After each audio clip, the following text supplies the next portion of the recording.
Welcome back to lecture 25.1, where we're going to talk about second order phase transitions.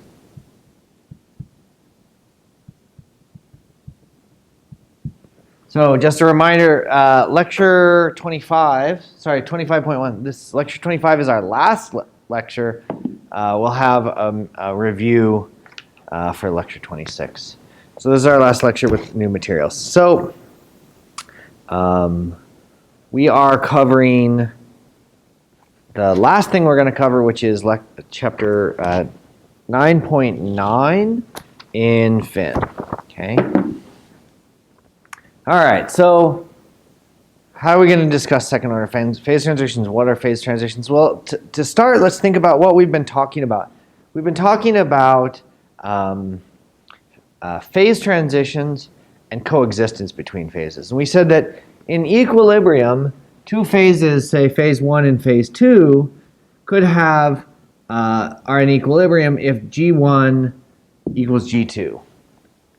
That is, when pressure and temperature are the relevant variables, then we will have our Gibbs free energy as our relevant thermodynamic potential. And then we will have that the mass can convert between one phase and the other, but the specific or molar Gibbs free energy will be equal between the two, right?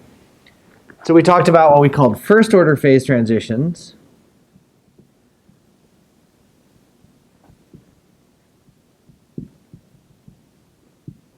Where when we plotted this molar Gibbs free energy as a function of temperature, we ended up having a kink, and a kink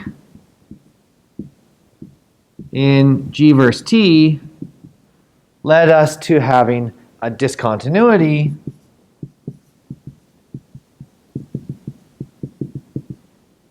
in partial G, partial T at constant P, which was our entropy, right?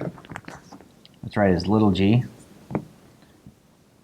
which was our entropy per unit mole, and partial G, partial P at constant T, which was our molar volume, right? Or related to our density. So we have density and entropy changes at phase transitions, which led us to our Clausius-Clapeyron equation, right? Which was dP dt was delta S over delta V, which was L over Tc delta V. Right, where L was our latent heat. So this is the Clausius-Clapeyron, right? And this is along a coexistence curve, which is important, right? So we actually last time did one of these coexistence curves. We did it for the liquid gas, right? So liquid ideal gas. And we discovered that we could write the pressure temperature phase diagram as pressure along this coexistence curve. So this was our liquid, and this was our gas. And this pressure along the coexistence curve, the pressure of vaporization, we called it, was equal to some constant, right, which had to do with the initial pressure and our initial temperature minus, e to the minus L over, let me make sure I do it right, LV over RT, right? So this was our latent heat of vaporization per unit mole, or per mole, and our ideal gas constant temperature. Okay, so this was an exponential decrease in the pressure of our gas. All right, so the question we want to ask today, or the first thing we want to ask is, can we have a phase transition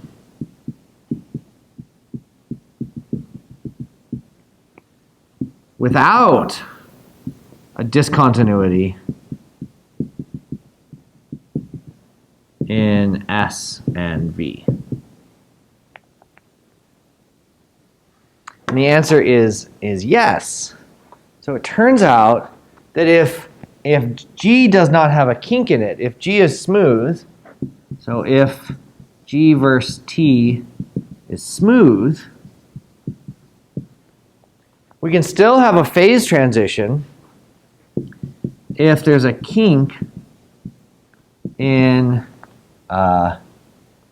S versus T and V versus T, right? Not a discontinuity in those, but a kink, which means that there would be a discontinuity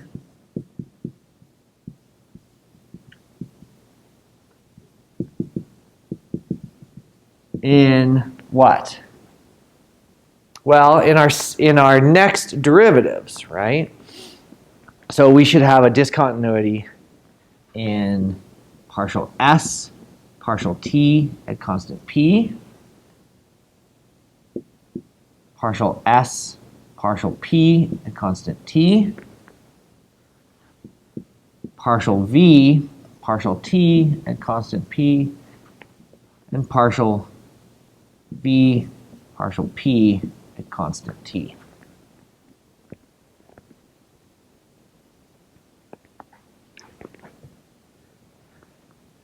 And this is called a second order phase transition.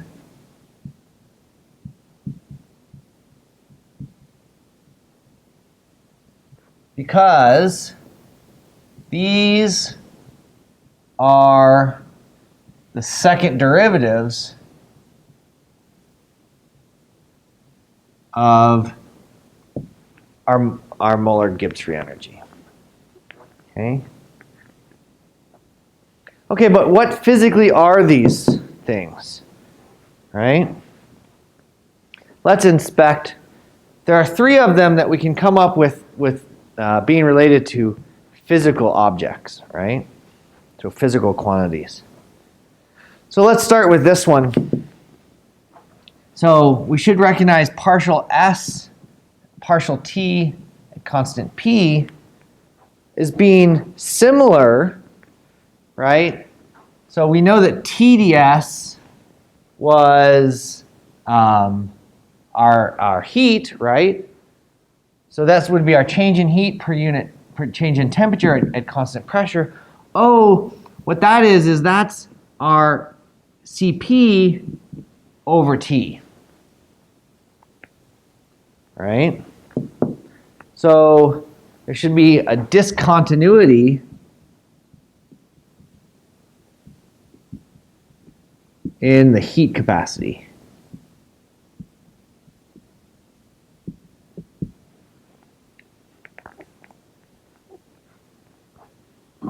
What are the other ones? Well, this one doesn't make much sense to me. I mean, it's not something we normally talk about. But this one, how the volume changes with temperature, right, is related to our coefficient of thermal expansion, right? So remember that our coefficient of thermal expansion has the volume depended on temperature, but was 1 over V. So this should be V beta, right?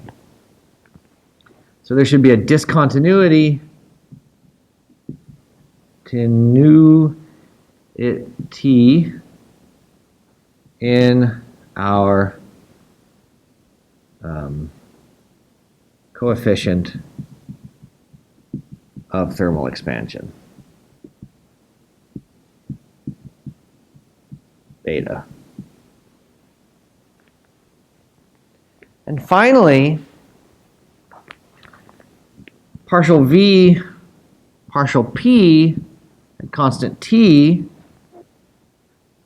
is related to our isothermal compressibility, right? When we compress something, how much does it change? And so this is, well, again, was normalized, but this was minus V times kappa. So we should have a discontinuity in our isothermal compressibility.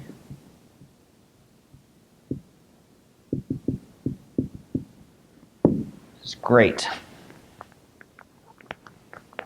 So these phase transitions, these second order phase transitions, have no discontinuity in our, no latent heat, right? So second order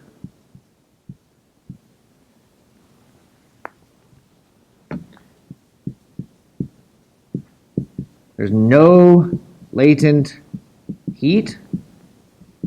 Why is that? Well, because look, our latent heat is related to a jump, right? A discontinuity in our entropy, right?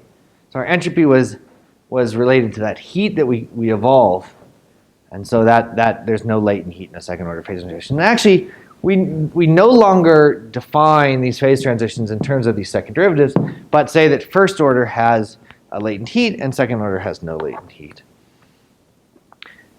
So there's no discontinuity in our entropy or our volume, but there is a discontinuity in our heat capacity, our coefficient of thermal expansion, and our isothermal compressibility. Okay, so a couple of examples of second order phase transitions are magnetism, superconductivity,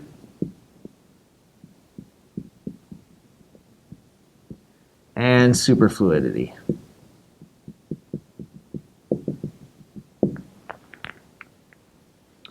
So you probably know a little bit about magnetism, and actually in modern condensed matter, when you take 415, you'll probably learn a little bit more, where there's this idea of, in modern condensed matter, of this, what we call the order parameter, and there's some object, some order parameter, which onsets at Tc, and that's how we define phase transitions.